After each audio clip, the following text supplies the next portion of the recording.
بسم اللہ الرحمن الرحیم۔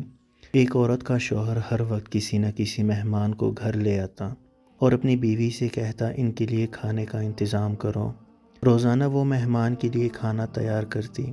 آخرکار وہ روز کے معمول سے تنگ آ گئی اور ایک دن رسول پاک صلی اللہ علیہ وآلہ وسلم کے پاس گئی اور کہنے لگی، یا رسول اللہ صلی اللہ علیہ وآلہ وسلم، میرا شوہر روزانہ کسی مہمان کو گھر لے آتا ہے اور میں کھانے بنا کے تھک جاتی ہوں۔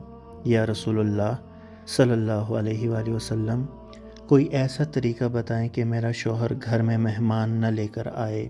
اس وقت نبی پاک صلی اللہ علیہ وآلہ وسلم خاموش رہے اور وہ عورت نبی پاک صلی اللہ علیہ وآلہ وسلم کی خاموشی دیکھ کے گھر واپس آ گئی۔ اگلے دن نبی پاک صلی اللہ علیہ وآلہ وسلم نے اس عورت کے شوہر کو بلایا اور کہا کہ کل میں تمہارا مہمان ہوں۔ وہ آدمی بہت خوش ہوا اور آ کر اپنی بیوی کو بتایا کہ آج نبی پاک صلی اللہ علیہ وآلہ وسلم ہمارے مہمان بن کے آئیں گے۔ اس کی بیوی بہت خوش ہوئی اور جلدی سے اچھے اچھے کھانے بنانے لگی۔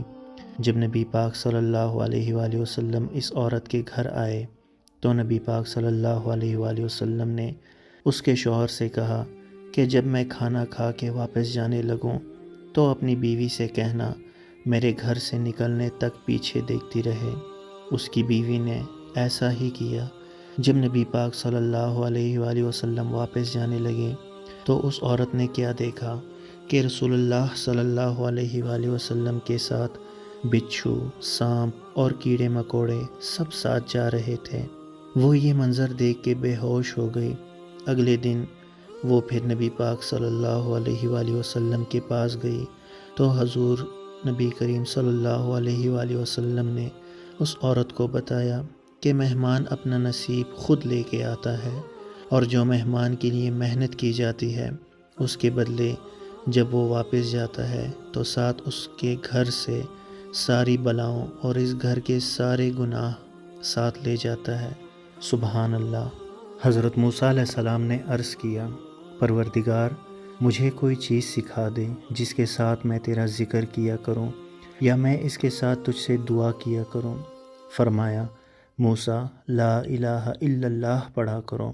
انہوں نے عرض کیا، پروردگار تیرے سارے بندے اسے پڑھتے ہیں، میں تو ایسی چیز چاہتا ہوں جو میرے ساتھ خاص ہو۔ فرمایا، موسیٰ اگر ساتوں آسمان اور میرے سوا جہاں میں بسنے والے اور ساتوں زمینیں ایک پلڑے میں رکھ دی جائیں اور لا الہ الا اللہ دوسرے پلڑے میں رکھ دیا جائے تو لا الہ الا اللہ ان پر بھاری ہوگا۔ سبحان اللہ۔ درود پاک پڑھیں۔ اللہم صلی علی سیدنا محمد وعلی آل سیدنا محمد وبارک وسلم۔ اگر ویڈیو پسند آئی ہو تو ہمارے چینل کو سبسکرائب کیجیے۔ جزاک اللہ خیر۔